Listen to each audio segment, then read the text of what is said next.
Students, principle of animal life 2 में हमारा जो आज का टॉपिक है वह है जी डीएनए।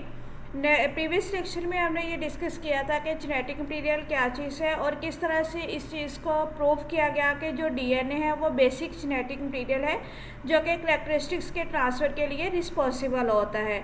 आज के लेक्चर में हम जो है वो एक शॉर्ट सा इंट्रोडक्शन देखेंगे कि डीएनए क्या चीज़ है, इसका स्ट्रक्चर किस टाइप का होता है, कौन कौन से कंपोनेंट्स है इसके जो कि डीएनए के अंदर प्रेजेंट होते हैं।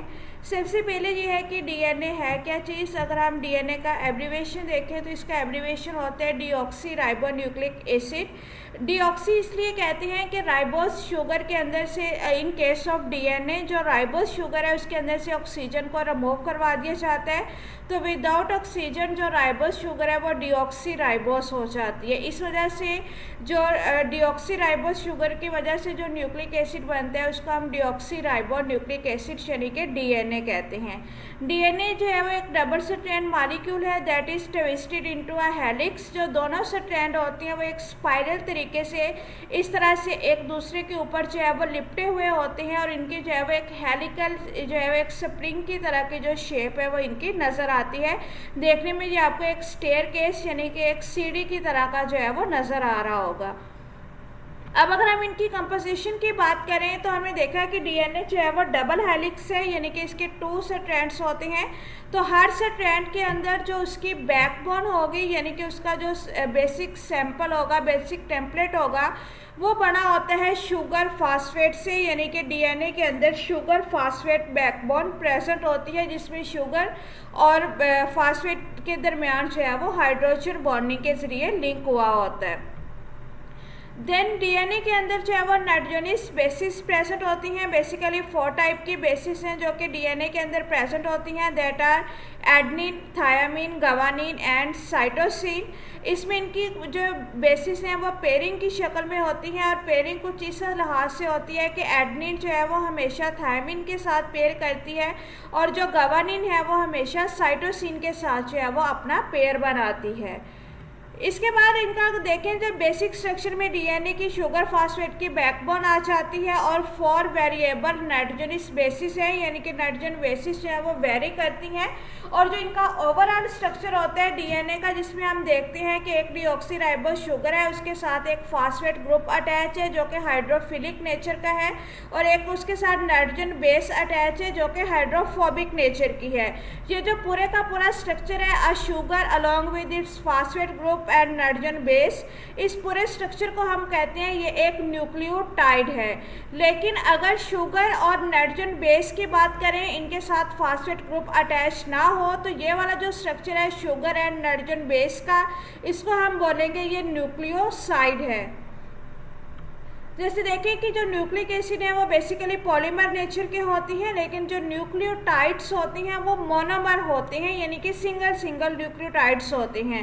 न्यूक्लियोटाइड्स के अंदर क्या होता है, नाइट्रोजन बेसिस हैं जो कि प्यूरिन्स जो होती हैं और पायरिमिडीन्स भी होती हैं। प्यूरिन जिसमें जो है वो 2 होती हैं और पायरिमिडीन में प्यूरिन में दोनों जो है वो 6 कार्बन होती हैं और पायरिमिडीन में एक 6 कार्बन होती है, एक 5 कार्बन होती है। इसके अलावा शुगर होती है, राइबोस भी हो सकती है, डीऑक्सी राइबोस भी हो सकती है। डीएनए के केस में डीऑक्सी राइबोस शुगर होती है। तो नाइट्रोजन बेस और शुगर का जो आपस का कॉम्बिनेशन है उसको हम कहते हैं न्यूक्लियोसाइड। और अगर इस न्यूक्लियोसाइड यानी कि नाइट्रोजन बेस और शुगर के साथ एक फास्फेट का ग्रुप अटैच हो जाए, देन हम उसको कहेंगे कि ये न्यूक्लियोटाइड बन गया है। अगर हम इसके स्ट्रक्चर की बात करें तो हमने देखा था कि जो जेनेटिक मटीरियल है उसके लिए कुछ स्पेसिफिक रिक्वायरमेंट्स होती हैं, जिन रिक्वायरमेंट्स का जो है वो पूरा करना किसी भी जेनेटिक मटेरियल के लिए ज़रूरी है। तो हम देखते हैं कि क्या डीएनए जो है वो हेरिडेटरी मटेरियल या जेनेटिक मटेरियल की रिक्वायरमेंट पे फिट आ रहा है। जेनेटिक मटेरियल के लिए सबसे पहली रिक्वायरमेंट क्या होती है कि उसके पास बायोलॉजिकली यूज़फुल इन्फॉर्मेशन होनी चाहिए जो कि वो प्रोटीन बनाने के लिए यूज़ करे।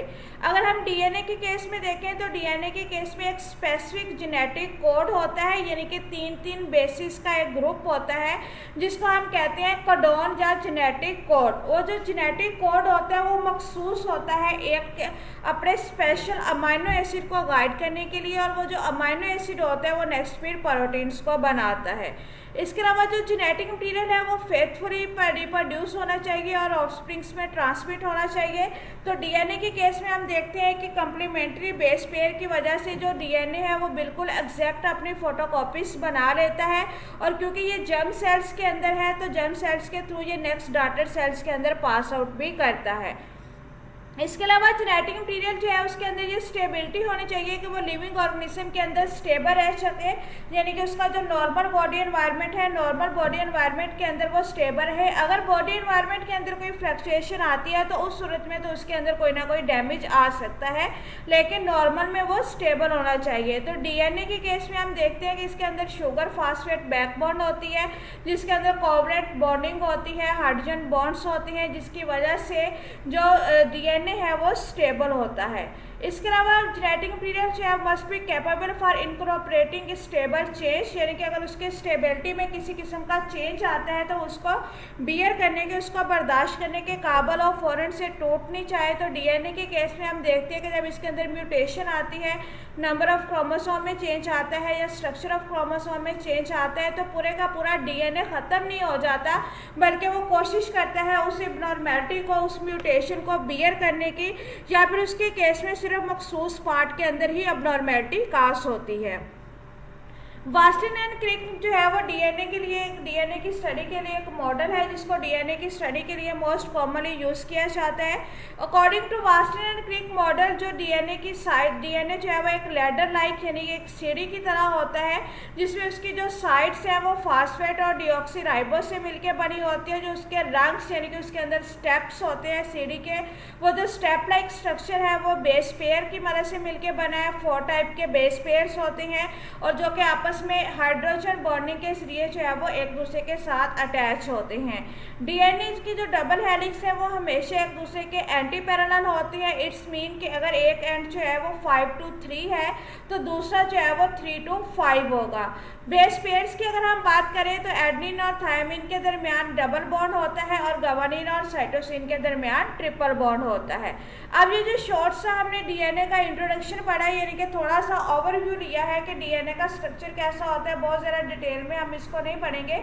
इसका हमें नेक्स्ट फ़ायदा क्या होगा कि डीएनए के इस स्ट्रक्चर को समझने से हम ये इस बात को इजीली अंडरस्टैंड कर सकते हैं कि डीएनए अपनी रेप्लिकेशन किस तरह करता है। जो हम कहते हैं कि माइटोसिस के दौरान डीएनए जो है वो अपनी एग्जैक्ट फोटोकॉपीज बनाता है, जो कि नेक्स्ट जो है वो सेल के अंदर नेक्स्ट जनरेशन के अंदर पास आउट होती हैं। तो वो फोटोकॉपीज किस तरह से तैयार होती हैं, उसका जो पूरा मैकेनिज्म है डीएनए रेप्लिकेशन का, वो इस स्ट्रक्चर से समझने में मदद मिलती है।